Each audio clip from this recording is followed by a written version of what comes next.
Welcome, guys. This is Albert Ukwaro again. Uh, we are still in West Africa today, a little bit. The government of Niger, of course, has been going back and forth with the French authorities. The new government of Niger, the coup guys, the military guys, they're not seeing eye to eye with the French. And the reason is because they removed the French puppet, the guy who was the president there, Mohamed Bazoum. And the French have not taken that kindly, and they are still trying to pull their muscle, put forth their power. And the Niger government expelled the guy. They expelled the ambassador to the French ambassador to Niger. They gave him 48 hours to leave. But the French government told him not to leave, to stay put, because they cannot take instructions from an illegitimate government. And the matter has escalated now. The Niger government cut off electricity and water to the embassy, and the ambassador still said he's staying put. He's being protected by French guards, French troops. Niger has about 1,500 French troops in the country. They came in the country, they've been there for years, ostensibly to fight Islamic terrorists and such other matters. But they have been deployed to the embassy. They are protecting their man over there. But Niger today declared the ambassador an illegal immigrant. They revoked all his credentials, and they have ordered the police to go in and evict him.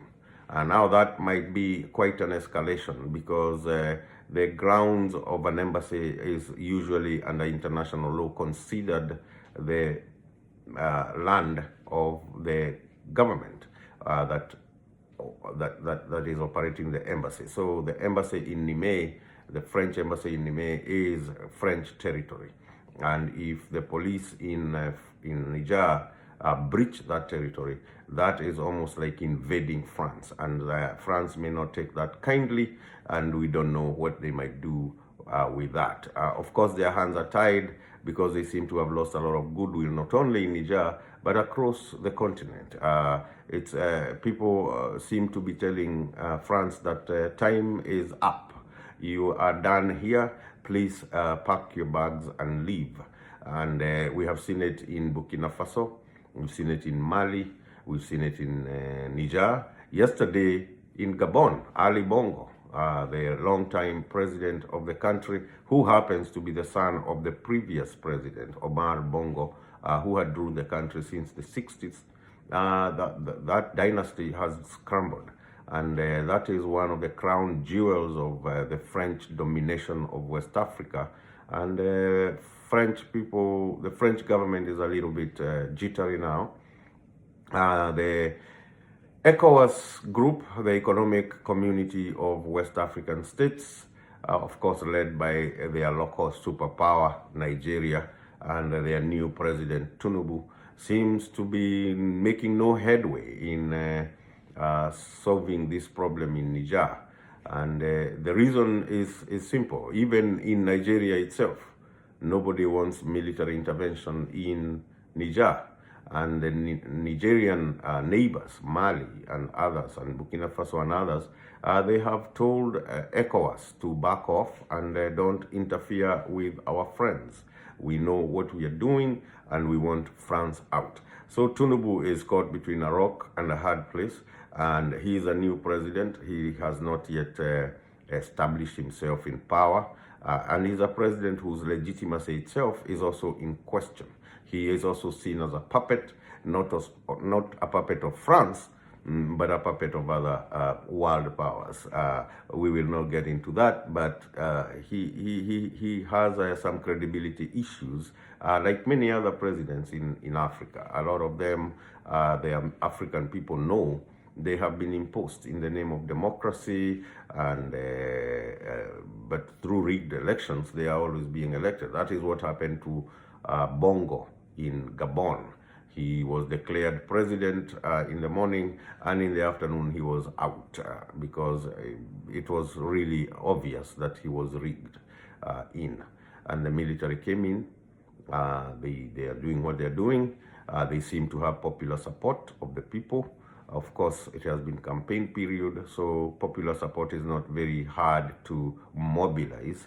So that situation is yet to be seen. Meanwhile, in other African countries, there seems to be jittery. The dictators in some of these countries are starting to look a little bit shaken. They don't like what is happening in French West Africa. They may think that they are next. And that is why Paul Biya in Cameroon, he reshuffled his military, especially the top ranks, the people who may overthrow him. He reshuffled them.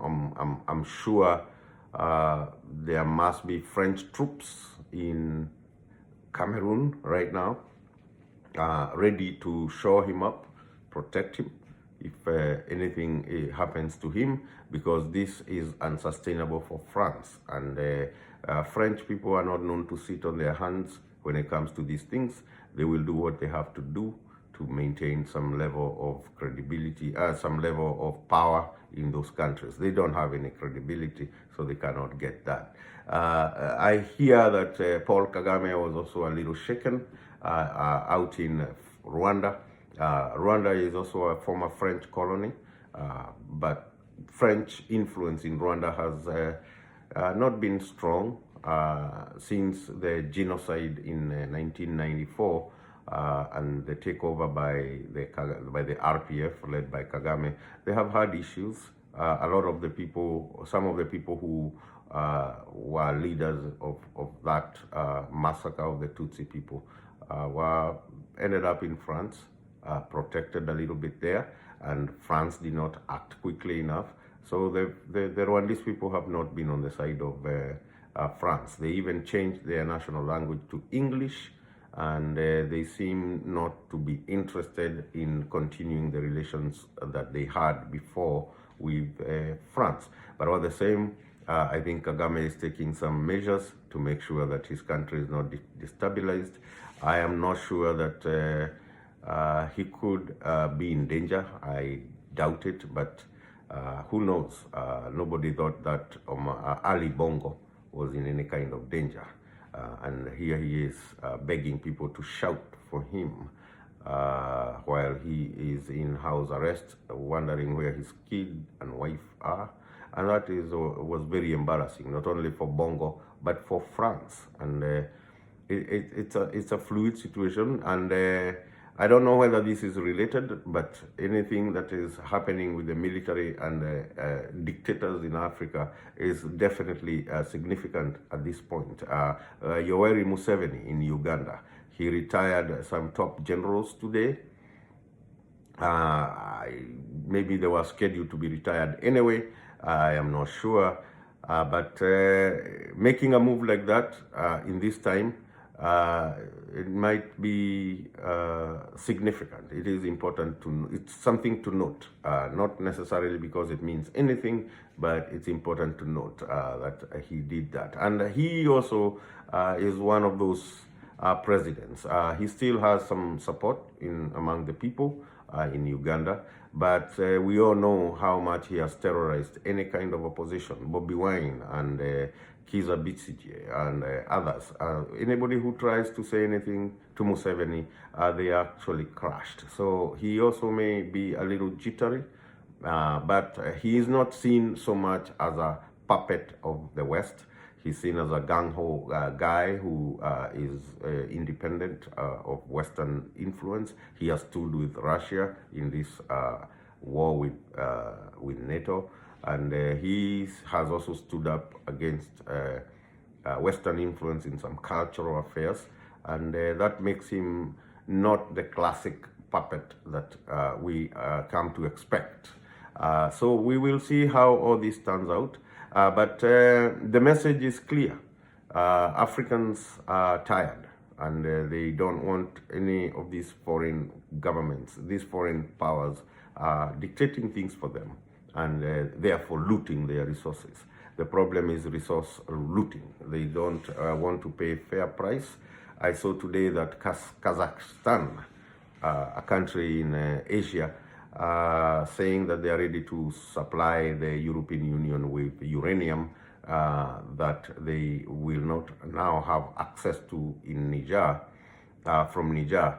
And I was like, yeah, if Kazakhstan can get a good deal, let's see how much European Union will pay for Kazakhstan uranium as compared to how much they've been paying for the uranium coming from Niger. I'm sure it is day and night. So we will see how that all turns out. But the important thing is to ask ourselves what is happening and what is going to happen next. And I think it's obvious that there is a wind of change. There is some change that is coming, and it is already here. It's like a baby being, about to be born. We are feeling the labor pains, and the baby has to be born. We just have to be ready for the baby. The problem is that we don't seem to be ready for the baby, because we could expel France, we could even expel the Brits, we could expel America, we could do away with these people, but what replaces them? China? Russia? I don't see why we should be looking outside for help from anybody. We are more than adequate on our own to do what we need to do.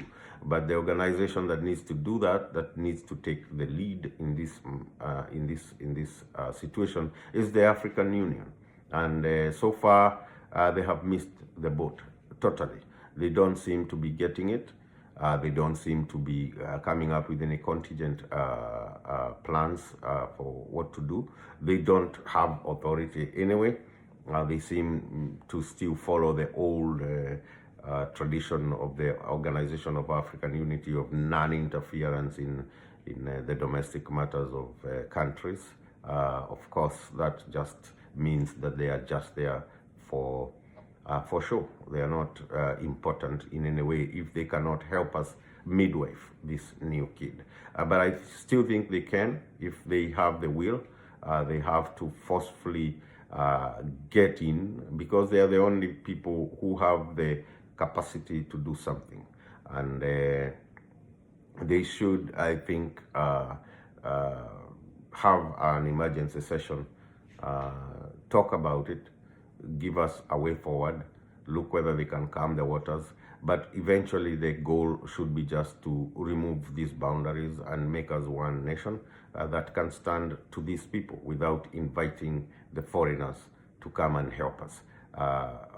Because inviting foreigners to come help us is really a loser's game. You will end up losing. You will end up being exploited even more. So who are we going to look up to? Only African Union. But African Union is not doing it, and it's because it has been in the pockets of these people. African Union is funded largely by the European Union, the Chinese, and the Americans. So that's their playground. And we are stuck with the African Union nonetheless. So we have to see what they can do. I hope they will stop sitting on their hands, and that someone with some brains over there will come up and do something about the situation. That's what I have for you today. Tomorrow we are working on a show about Haiti and the French, and because I think it informs the situation we have today. We will look at it tomorrow. Let's see how it goes. Thank you for tuning in, and let's talk tomorrow. Bye-bye.